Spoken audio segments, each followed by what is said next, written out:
Hello, good morning student. जैसे कि आप सभी जानते हैं कि हम अपना एक चैप्टर नॉन प्रॉफिट ऑर्गेनाइजेशंस कर रहे हैं, जिसके बारे में हम तीनों अकाउंट्स जो होते हैं आपके पास, receipt and payment account, income and expenditure account और बैलेंस शीट, इन तीनों के बारे में डिटेल से एक्सप्लेन आपको कर चुके हैं। अब थोड़ा सा टॉपिक हमारे थ्योरीज का रह जाता है, जिसको आज कंप्लीट करने की कोशिश करते हैं। देखो, सबसे पहले क्या लिखता है हमारे पास, प्राप्ति और भुगतान खाते से आय व्यय खाता और स्थिति विवरण बनाना। मतलब हम इनसे कैसे खाते को बनाते हैं। जो रेसिप्टेंट पेमेंट अकाउंट होता है वो आपके पास क्वेश्चंस में गिवन होता है, हम उससे क्या करते हैं, इनकम एंड एक्सपेंडिचर अकाउंट बनाते हैं और लास्ट में बैलेंस शीट बनाते हैं। तो सबसे पहले बात क्या करते हैं इसमें, देखो क्या लिखा हुआ है कि प्राथमिक स्थिति विवरण, यानी कि सबसे पहले जब आप क्वेश्चंस को करोगे तो हमें इनकम एंड एक्सपेंडिचर अकाउंट से पहले एक ओपनिंग बैलेंस शीट बनानी होती है। ओपनिंग बैलेंस शीट हम क्यों बनाते हैं, जहां से हमें अपने कैपिटल फंड का पता लगता है। उसके बीच में लिखा हुआ है कि प्रत्येक जो प्रश्न होता है, प्रत्येक प्रश्न में प्रारंभिक पूंजी की राशि ज्ञात करने के लिए, प्रारंभिक पूंजी की राशि का मतलब वही आपके पास कैपिटल फंड आता है, जो ओपनिंग में आपको बैलेंस शीट बताएगी, कैपिटल फंड। तो ये चीज कहता है कि जो आप प्रत्येक प्रश्न में प्रारंभिक जो पूंजी की राशि होती है ज्ञात करने के लिए आपको क्या करना पड़ता है, प्रारंभिक स्थिति विवरण बनाना पड़ता है। और इसे पिछले वर्ष का स्थिति विवरण भी कह सकते हैं, क्योंकि पिछले साल का ही होता है आपके पास। उसके बाद सेकंड में बनाते हैं इनकम एंड एक्सपेंडिचर अकाउंट। ये किस लिए बनाते हैं, अपने सरप्लस और डिफिक्ट जानने के लिए। या तो हमारे यहाँ से सरप्लस आते हैं और या फिर हमारे पास क्या आएंगे, डिफिक्ट आ जाएंगे। उसके बाद लास्ट में आती है हमारे पास क्लोजिंग बैलेंस शीट। तो हम इस प्रकार से अकाउंट्स बनाएंगे। नेक्स्ट बात आती है इन तीनों विवरणों को बनाने की जो विधि है उसको कैसे ध्यान में रखा जाएगा। ये पहले हम एक्सप्लेन कर चुके हैं, लेकिन इसके बारे में थोड़ा थोड़ा और बता देते हैं। देखो, सबसे पहले क्या लिखते हैं कि प्राप्ति और भुगतान खाते की बात करते हैं तो डेबिट में, प्राप्ति और भुगतान खाते के डेबिट पक्ष में क्या चीज होती है आपके पास, याद रखना। उसके बीच में आपके पास सबसे पहले जो आती है रिसिप्ट लिखी होगी, और क्रेडिट वाली साइड में सारे के सारे भुगतान होते हैं। यदि हम डेबिट वाली साइड की बात करते हैं और डेबिट वाली साइड में सारी के सारी आपको रिसिप्ट है, तो रिसिप्ट जहां से ये ओपनिंग, जब आपके पास रिसिप्ट साइड में आप लिखोगे तो सबसे पहले जो शुरुआत होती है वो आपके पास कहां से होती है, प्रारंभिक बैलेंस, ओपनिंग बैलेंस के कैश या बैंक बैलेंस से होती है। उसके बाद रिसिप्ट साइड में सारी की सारी आपके पास क्या होती है, जो कहीं से आपको पैसा प्राप्त होता है वो सारी की सारी लिखी हुई होती है। उसके बाद क्या लिखता है, इसे आय व्यय खाते में नहीं लिखा जाता। मतलब जो आपके पास रिसिप्ट, ये कैश की बैलेंस की बात करता है, जो कैश ओपनिंग का जो कैश या बैंक का बैलेंस था उसको हम आय व्यय खाते में नहीं लिखते हैं, बल्कि कहां पे लिखते हैं, ओपनिंग बैलेंस शीट में लिखते हैं, बल्कि प्रारंभिक स्थिति विवरण के संपत्ति पक्ष में लिखा जाता है। ऐसे इसी तरह से प्राप्ति और भुगतान खाते के क्रेडिट में, क्रेडिट की बात करते हैं तो क्रेडिट के सबसे अंत में भी आपके पास कैश और बैंक का बैलेंस होता है, लेकिन क्लोजिंग होता है। यहां आपके पास कौन सा था, ओपनिंग, और यहां कौन सा होगा, क्लोजिंग।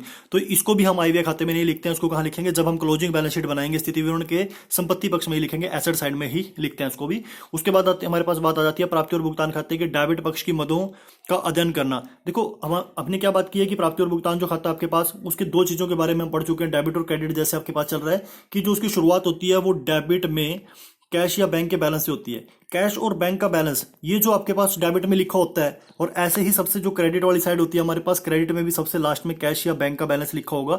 तो हमें इन दोनों में क्या फर्क होता है, ये तो आपके पास होता है ओपनिंग का, जिसको हम कहां लेके जाएंगे, ओपनिंग बैलेंस शीट में, और जो लास्ट का ये हमारे पास लिखा होता है ये होता है क्लोजिंग का, इसको हम कहां लेके जाएंगे, क्लोजिंग बैलेंस शीट में। लेकिन दोनों के दोनों बैलेंस शीट में जाएंगे कहां पे, एसेट साइड में जाएंगे दोनों के दोनों ही। बस ये ओपनिंग बैलेंस शीट के एसेट साइड में जाएगा, और नीचे वाला जो लिखा होगा आपके पास वो क्लोजिंग बैलेंस शीट की एसेट साइड में जाएगा। तो इसके अलावा भी डेबिट पक्ष में कुछ मदे रह जाती है, तो अब उनके बारे में बात करने वाले हैं। तो इसके बाद क्या लिखता है कि अब डेबिट पक्ष में हमारे पास दो प्रकार की हो सकती है। देखो, जो डेबिट पक्ष में और मदे रह जाती है प्राप्ति और भुगतान खाते की, वो दो प्रकार की हो सकती है, पूंजीगत हो सकती है और साथ में आयगत हो सकती है।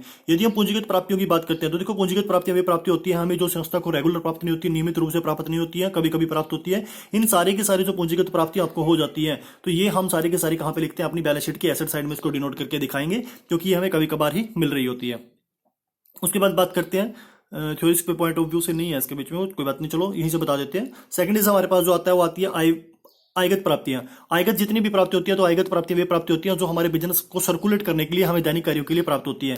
देखो, आपने क्या याद रखना है इसके बीच में, जो रिसिप्ट एंड पेमेंट अकाउंट्स की बात करते हैं, यहाँ पे जो आयगत प्राप्ति होती है, जो हमें रूटीन प्राप्ति होती है, हम दो अकाउंट बनाने वाले हैं अपने पास। एक तो बनाएंगे इनकम एंड एक्सपेंडिचर अकाउंट, और एक बनाएंगे बैलेंस शीट।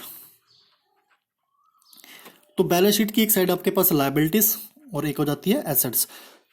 यहां से आपने क्या करना है, जितनी भी पूंजीगत प्राप्ति हुई है, पूंजीगत प्राप्तियों को हम ट्रांसफर कहां करेंगे, बैलेंस शीट की एसेट साइड में। क्योंकि जब यहां पे रिसिप्ट हो रखी होगी तो आपने क्या किया होगा, कोई ना कोई एसेट्स जो आपके पास थी उसको सेल किया होगा। एसेट सेल करने से आपकी क्या होगी, यहां पे एसेट्स कम होती है। फॉर एग्जाम्पल, हमने फर्नीचर को सेल किया, फर्नीचर सेल करने से हमारे यहाँ पे जब एसेट्स में लिखोगे तो वहां पे क्या हो जाएगा, फर्नीचर में से वो कम हो जाएगा।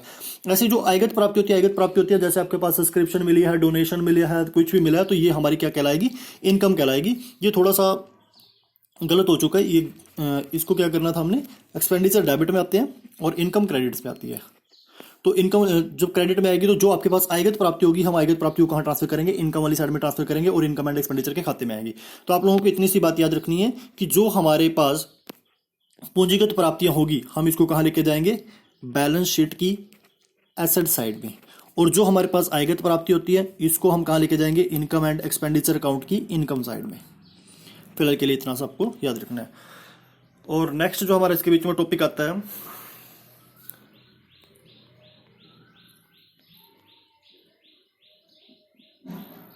ये तो हम कर चुके हैं, एक मिनट स्टूडेंट वेट प्लीज। तो इसके बाद हमारे पास आता है कि जो हम टॉपिक करने वाले हैं इसके क्रेडिट साइड में, यानी कि प्राप्ति और भुगतान खाते के क्रेडिट साइड की मदों का अध्ययन करते हैं। क्रेडिट साइड के बीच में आपके पास होंगे, वहां पे भी आपके पास दो ही प्रकार के व्यय हो सकते हैं, तो पूंजीगत हो सकते हैं और एक आयगत हो सकते हैं। देखो पूंजीगत व्यय जो आपने दीर्घकाल के लिए किए होंगे, वो दीर्घकाल के लिए क्या चीज हो सकता है, फॉर एग्जाम्पल आपने कोई एसेट्स परचेज की होगी, और जब आपने कोई एसेट्स परचेज किया तो हम इसको कहाँ लेके जाएंगे, बैलेंस शीट की एसेट साइड में लेके जाएंगे। और जो आपके आयगत व्यय होंगे इसको हम कहाँ लिखेंगे, इनकम एंड एक्सपेंडिचर अकाउंट की एक्सपेंडिचर साइड में। याद रखना, आयगत व्यय आपके पास कहाँ आएंगे, एक्सपेंडिचर खाते के बीच में आएंगे, और जो पूंजीगत आपके पास व्यय होंगे वो कहाँ जाएंगे, बैलेंस शीट की एसेट्स साइड में जाएंगे। तो नेक्स्ट आपके पास इसमें यही चीज आता है, उसके अलावा कुछ नहीं, उसको पढ़ लोगे। नेक्स्ट यदि टॉपिक की बात करते हो तो हमारे पास आ जाते हैं आउटस्टैंडिंग एक्सपेंसेस। देखो ये चीज आपको याद रखनी है, जब कभी भी आपने कोई एक्सपेंसेस किया है, मान लो एक्सपेंसेस किससे संबंधित था, रेंट से संबंधित है, और इसके बीच में आपको कोई आउटस्टैंडिंग एक्सपेंसेस का जिक्र है, वो आउटस्टैंडिंग एक्सपेंसेस आपके पास दो हो सकते हैं, एक तो एट द एंड और एट द बिगिनिंग। हमेशा याद रखना जो एट द एंड के हैं उसको आपने ऐड करना है, और एट द जो बिगिनिंग है उसको क्या करोगे, माइनस करोगे। क्योंकि हमें क्या होता है, इनकम एंड एक्सपेंडिचर अकाउंट्स के बीच में जितनी भी टर्म्स आती है, मैं इसके बारे में पहले आप लोगों को बता चुका हूं, इनकम एंड एक्सपेंडिचर अकाउंट्स के बीच में जितनी भी हम टर्म्स लेते हैं वो सारी सारी करंट ईयर से संबंधित होती है। तो यदि आपके पास पिछले साल से संबंधित कोई आउटस्टैंडिंग है तो हम उसे माइनस कर देते हैं, और इस साल के जो एंड में होती है उसको क्या कर देते हैं, ऐड कर देते हैं, ताकि वो करंट ईयर की बन जाए। हम ये सारा काम इसलिए करते हैं। उसके बाद बात करते हैं पूर्वदत्त व्यय के होते हैं हमारे पास, इसका रिवर्स हो जाएगा।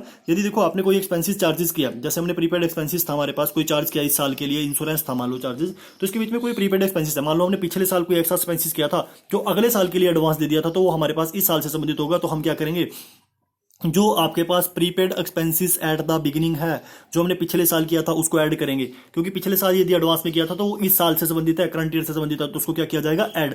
और यदि आपने इस साल के एंड में prepaid insurance at the end में किया है, इस साल के अंत में कोई एक्सपेंसेस किया और वो एडवांस में किया, तो वो इस साल के लिए ना होकर बल्कि नेक्स्ट ईयर के लिए होगा, तो हम उसको क्या करेंगे, माइनस करेंगे। तो ये चीज भी आप लोगों को इसके बीच में याद रखनी है।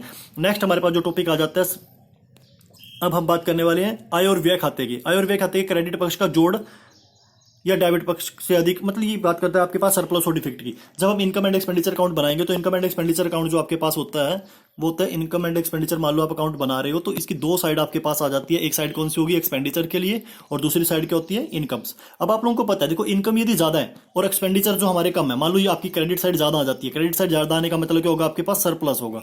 और यदि आपके पास ये साइड ज्यादा आ जाती है, डेबिट साइड ज्यादा आ जाती है, तो हमारे पास क्या होगी, डिफेक्ट होगी, मतलब क्या होगी, हमारी कमी को प्रदर्शित करेगी।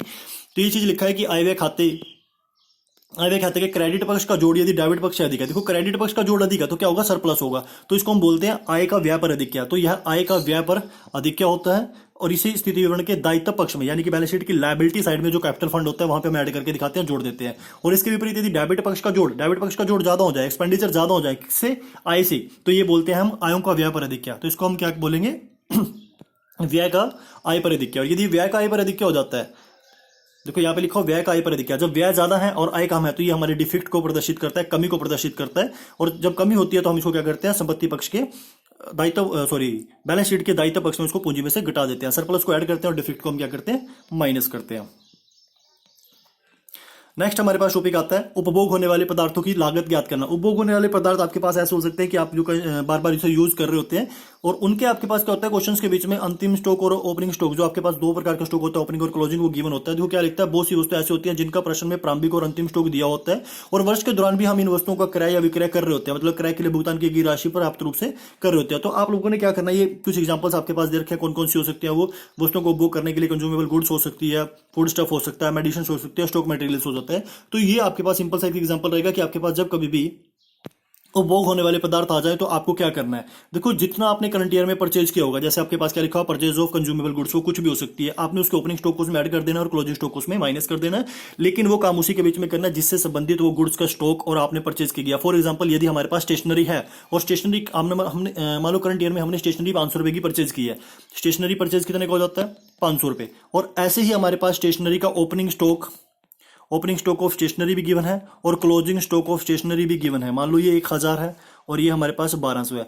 1200। तो हमें क्या करना है, देखो स्टेशनरी से संबंधित है, ये भी ओपनिंग स्टेशनरी है, ये भी क्लोजिंग स्टेशनरी है, तो तभी हम ये काम करेंगे, अदरवाइज नहीं करेंगे कि हमारे पास जो है वो सेम आइटम से संबंधित बात होनी चाहिए। तो हम क्या करेंगे, जब हम इनकम एंड एक्सपेंडिचर अकाउंट बनाएंगे, एक्सपेंडिचर वाली साइड में यानी कि डेबिट साइड में सबसे पहले लिखेंगे स्टेशनरी परचेज 500, उसमें ऐड कर देंगे ओपनिंग स्टॉक ऑफ स्टेशनरी 1000 और लेस कर देंगे क्लोजिंग स्टॉक ऑफ स्टेशनरी 1200। तो जो बैलेंस आएगा उसको 12 अमाउंट के कॉलम में लिख देंगे। नेक्स्ट की बात करते हैं, तो नेक्स्ट हम बस ये हमारे फर्स्ट चैप्टर जितना था जिसकी थ्योरी थी वो सारी की सारी कंप्लीट हो चुकी है। नेक्स्ट वीडियो में हम आपको इसके प्रैक्टिकल क्वेश्चन करवाएंगे। और यदि आपको किसी प्रकार की कोई डाउट्स रहता है तो प्लीज उसको कमेंट के द्वारा बता दीजिएगा स्टूडेंट्स, आप अपना रिप्लाई नहीं करते हो जिससे हमें पता ही नहीं लगता कि आप क्या कर पा रहे हो क्या नहीं। आज के लिए इतना ही और उम्मीद करता हूँ कि ये वीडियो आप लोगों को समझ में आ गई होगी। Thank you.